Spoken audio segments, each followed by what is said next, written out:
सभापति महोदय, मैं आपका बहुत धन्यवाद देना चाहता हूं कि आपने मुझे भारत के राष्ट्रपति जी के भाषण पर बोलने का मौका दिया है। मुझसे पहले इस देश के बहुत ही सीनियर नेता और जम्मू कश्मीर के कई बार मुख्यमंत्री रहे, उन्होंने बहुत ही भावनात्मक बातें कहीं और इतनी इमोशनल बातें कही उन्होंने। वो हमारे भारत की पहचान है।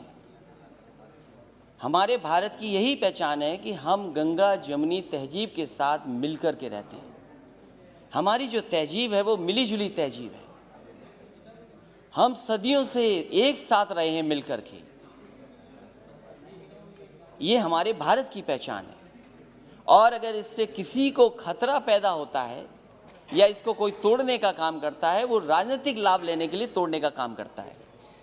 सभापति महोदय, जब मैं खड़ा होता हूं तो कोई न कोई शेर जरूर पढ़ता है, 2 लाइनें जरूर पढ़ता है। पिछली बार भी जब मैं खड़ा हुआ तब भी 2 लाइनें किसी ने पढ़ी, सामान्य सदस्य ने। सभापति महोदय, आज भी मैं खड़ा हो रहा था, उससे पहले 2 लाइनें बोली गईं। मैं उन 2 लाइनों के आगे अपनी 2 लाइनें जोड़ देता हूं और वही देश की राजनीति है। वही रास्ता जो आज सत्ता में लोग हैं उन्होंने अपनाया हुआ है। मैं उनके साथ अपनी 2 लाइनें जोड़ता हूं कि जब तक पिछला कर्तव्य लोग समझ पाए, जब तक पिछला कर्तव्य लोग समझ पाए, एक तमाशा और खड़ा कर देता हूं।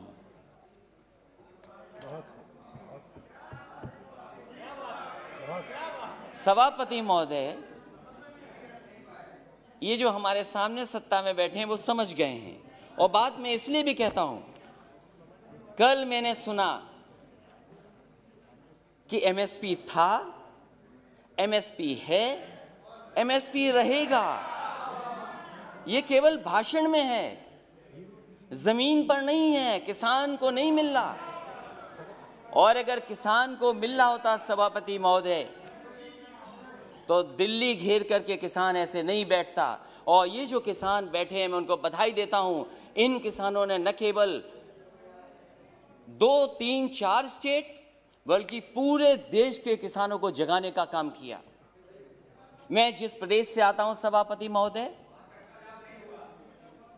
मैं इनसे जानना चाहता हूं कि उस प्रदेश की जनता ने 2 बार इनकी सरकार बनवाई है। 2014 में भी समर्थन मिला जनता का, 2019 में भी समर्थन मिला। मैं इनसे जानना चाहता हूं कि राष्ट्रपति अभिभाषण बोल रहे हैं, क्या जिस डिस्ट्रिक्ट से महामहिम राष्ट्रपति जी आते हैं, क्या उस डिस्ट्रिक्ट में एमएसपी किसानों को मिला है धान का कि नहीं मिला है? और जो लोग जो ये कह रहे हैं कि एमएसपी था, एमएसपी है, एमएसपी रहेगा, मैं उनसे जानना चाहता हूं, माननीय सदस्यों से पूछना चाहता हूं कि बताएं जहां से वो चुन करके आते हैं उस जिले में किसानों को धान का एमएसपी मिला है कि नहीं मिला है।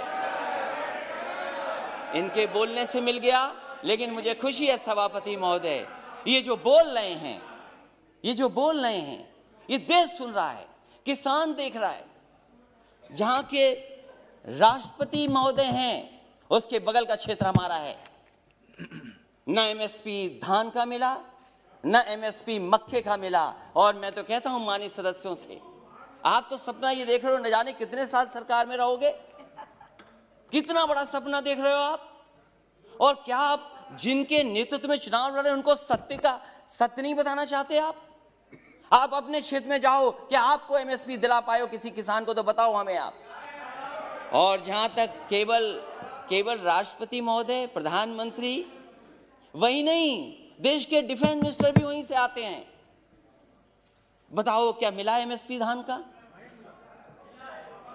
उसके बाद केवल यही नहीं है, न जाने कितने गवर्नर उत्तर प्रदेश से बनकर के दूसरे प्रदेश में बैठे हैं। क्या वो गवर्नर साहब अपने गांव में जाकर के नहीं पूछते, जिले में नहीं जानकारी करते? कि एमएसपी मिल रहा है कि नहीं मिल रहा उनको धान को। और मैं सभापति महोदय आपसे कहना चाहता हूं, ये भारतीय जनता पार्टी का नारा था कि हम किसानों की आय दोगुनी कर देंगे, और राष्ट्रपति महोदय के भाषण में भी लिखा है कि मेरी सरकार आज न सिर्फ एमएसपी पर रिकॉर्ड मात्रा में खरीद कर रही है, बल्कि खरीद केंद्रों की संख्या भी बढ़ा रही है। कहां खरीद केंद्र बने थे उत्तर प्रदेश में? मुझे खुशी है सरकार इन प्रयासों को, हमारे किसान अपने परिश्रम से और बढ़ा रहे हैं। और खाद्यान्न रिकॉर्ड, जहां पर से राष्ट्रपति आते हो, प्रधानमंत्री आते हो, डिफेंस मिनिस्टर आते हो, गवर्नर आते हो, सरकार बनवाई हो, उस प्रदेश में एमएसपी नहीं मिल रही। और क्या व्यवहार रहा है आपके, क्या व्यवहार रहा किसान, क्या व्यवहार है आपका, क्या व्यवहार रहा किसानों का? अब भारत के इतिहास में आएगा तो बताइएगा, भारत के इतिहास तो बताइएगा, प्लीज तब बताइएगा। भारत के इतिहास में ऐसा व्यवहार किसानों के साथ कभी नहीं हुआ सभापति महोदय। क्या क्या नहीं कहा गया किसान लोगों को, क्या नहीं कहा गया, अपमानित किया गया, और वो दिल्ली आकर के अपनी बात ना कर दें। प्लीज माननीय मंत्री जी कुछ कहना चाहते हैं जी। सर, मुझे एक बहुत विनम्र आग्रह करना है आपके विचारार्थ। राष्ट्रपति जी के अभिभाषण पर धन्यवाद का एक चर्चा चल रही है सर। राष्ट्रपति जी की एक परंपरा होती है, प्रधानमंत्री गवर्नर सबके लिए कह रहे हैं, लेकिन राष्ट्रपति जी के जिले में एमएसपी मिला कि नहीं मिला, ये एक बार आप परंपरा को देख लें। इस तरह का संदर्भ मेरे 20 साल के संसदीय अनुभव में नहीं होता है।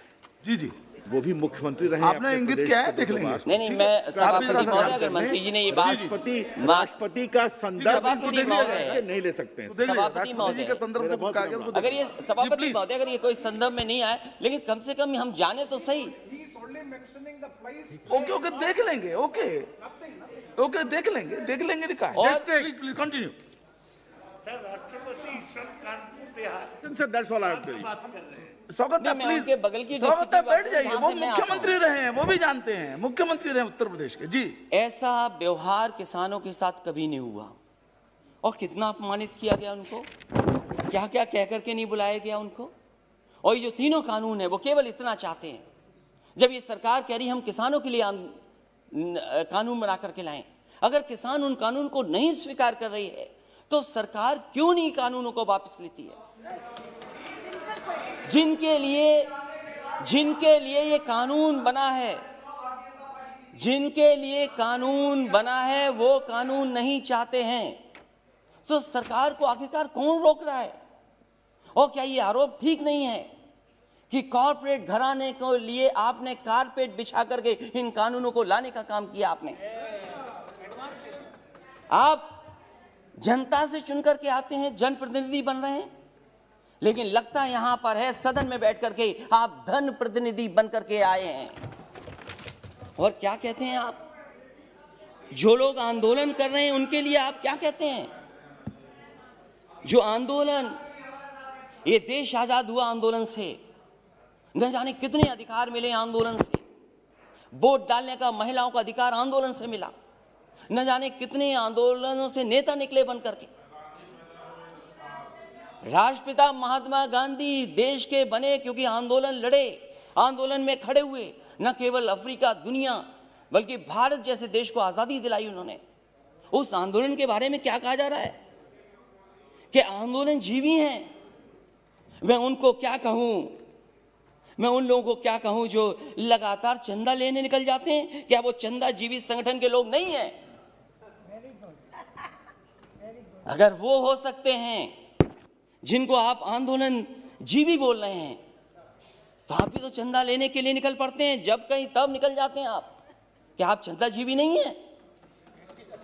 और फिर आप कहते हो कि मंडी मॉडर्नाइज करेंगे, मंडी मॉडर्नाइज करेंगे, मंडी मॉडर्नाइज। अब बोलते रहिए आप। मैं सभापति महोदय मैं कहना चाहता हूं, मैंने पढ़ा कि हम मंडी को मॉडर्नाइज करेंगे, इंफ्रास्ट्रक्चर बनाएंगे। देश में सबसे बेहतरीन अगर एक्सप्रेस वे कहीं बना तो उत्तर प्रदेश में समाजवादी सरकार ने बनाया। और मैंने हमेशा कहा ये शहरों को जोड़ने के साथ साथ गांव को जोड़ता है। जहां शहरों की अर्थव्यवस्था को बेहतर करेगा, वहीं गांव की अर्थव्यवस्था को भी बेहतर बनाएगा। इसलिए उसके आसपास मैंने मंडियां बनाई। मैंने आलू की मंडी बनाई, कन्नौज, फर्रुखाबाद, कानपुर देहात के आसपास के लोगों के लिए, एक मैनपुरी, इटावा और आसपास के लोगों के लिए अनाज की मंडी बनाई। अरे बाबा रामदेव जी से बहुत योगा सीखते हैं ये लोग, उन्हें भी मैंने 500 एकड़ जमीन दी एक मंडी बनाने के लिए, आम की मंडी बनाई। मैं इनसे जानना चाहता हूं, लाखों करोड़ों रुपए इन्होंने मंडियों के इंफ्रास्ट्रक्चर के लिए दिए थे, वो पैसा कहां चला गया?